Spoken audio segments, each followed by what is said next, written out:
Barrage boat ఘటన కేసులో నిందితులకు 14 రోజుల రిమాండ్ విధించింది కోర్టు. విజయవాడ సబ్ జైలుకు నిందితులను తరలించనున్నారు. A1 గా ఉషాద్రి, A2 గా కోమటి రామ్మోహన్ నిందితులుగా ఉన్నారు.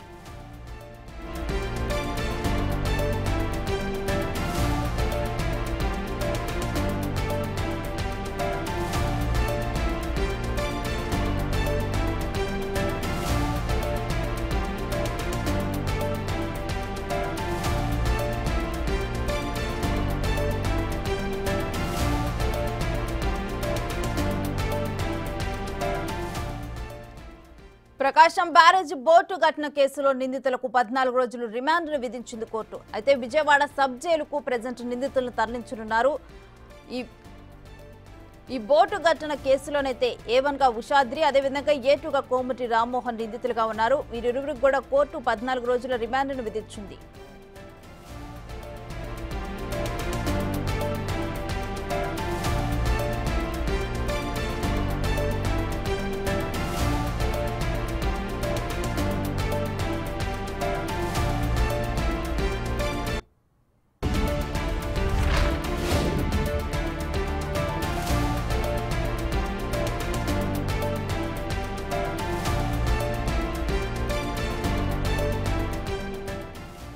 ప్రకాశం బ్యారేజ్ బోటు ఘటన ఏదైతే ఉందో, అంటే ఒక బోటు వచ్చి అనూహ్యంగా కూడా ప్రకాశం బ్యారేజ్ ని ఢీకొన్నది. అయితే మొదట అది న్యాచురల్ గా జరిగింది అనుకున్నప్పటికీ కూడా తర్వాత కొన్ని అనుమానాలు రైజ్ అయ్యాయి.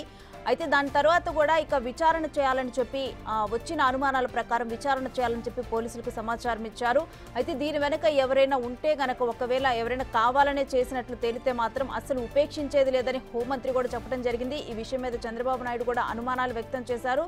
అయితే దీంట్లో ఇప్పుడు ఇద్దరినైతే ప్రెజెంట్ అదుపులోకి తీసుకున్నారు. ఇక అదుపులో తీసుకొని కోర్టులోకి ప్రవేశపెట్టిన తర్వాత ఈ ఇద్దరు నిందితులకు కూడా 14 రోజుల పాటు కోర్టు రిమాండ్ను విధించింది. ఈ 14 రోజులు కూడా విచారణ జరగనుంది.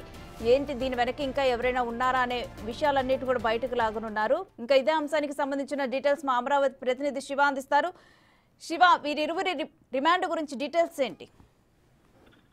మొత్తం మీద చూసుకుంటే కనుక ఏదైతే ప్రకాశం బ్యారేజీకి సంబంధించి 5 బోట్లను ఒక్కసారి శరవేగంగా తీసుకొచ్చి ఢీకొట్టిన ఘటనలో 3 గేట్లు పాక్షికంగా, 2 గేట్లు దెబ్బతిన్న, 1 గేటు పాక్షికంగా దెబ్బతిని, 3 గేట్లకు సంబంధించి కూడా దెబ్బతిన్న నేపథ్యంలో వాటికి సపోర్టింగ్ వాళ్ళు ఇప్పటికే నిర్మాణం చేపట్టారు. అయితే ఈ ఘటనకు సంబంధించి కావాలని కొంతమంది వైఎస్ఆర్సీపీ నేతలు ముత్తండ్రాయపాలెం దగ్గర ఉండాల్సిన బోట్లను తీసుకెళ్లి గొల్లపూడి సమీపంలో పెట్టారని చెప్పి కూడా విచారణలో తేలింది. ఈ నేపథ్యంలో ఇద్దరిని, ఏదైతే ఉషాద్రి అలాగే కొమ్మటి రామ్మోహన్, వీరిద్దరు కూడా వైఎస్ఆర్సీపీకి సంబంధించిన ఎమ్మెల్సీ తలశీల రఘురాముకు బంధువులుగా ఉన్నారు. వీరిద్దరిని కూడా ఈ రోజు ఉదయం పోలీసులు అరెస్ట్ చేసి విచారణ చేపట్టారు. విచారణ చేపట్టిన తర్వాత వారిద్దరిని కూడా న్యాయస్థానం ఎదుట హాజరుపరిచారు. న్యాయమూర్తి వీరిద్దరికి 14 రోజుల పాటు రిమాండ్ విధిస్తూ కూడా తన తీర్పుని వెలువరించారు. అయితే వీరిద్దరు విచారణలో కూడా వాళ్ళు ఆసక్తికరమైన అంశాలు వెలుగులోకి వచ్చినట్టు తెలుస్తా ఉంది. ఇంకా వీరి వెనక కొంతమంది నేతలు ఉన్నట్లు కూడా పోలీసులు అయితే అనుమానం వ్యక్తం చేస్తున్నారు. ఈ నేపథ్యంలోనే వారి వద్ద నుంచి కొంత ఆధారాలు సేకరించాల్సిన పరిస్థితి ఉంది. ఖచ్చితంగా వీరిని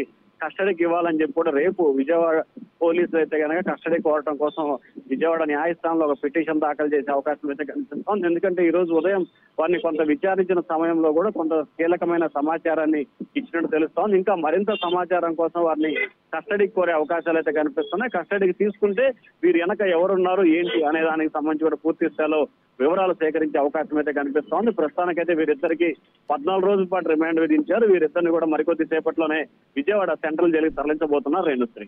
right, thanks for the details Shiva.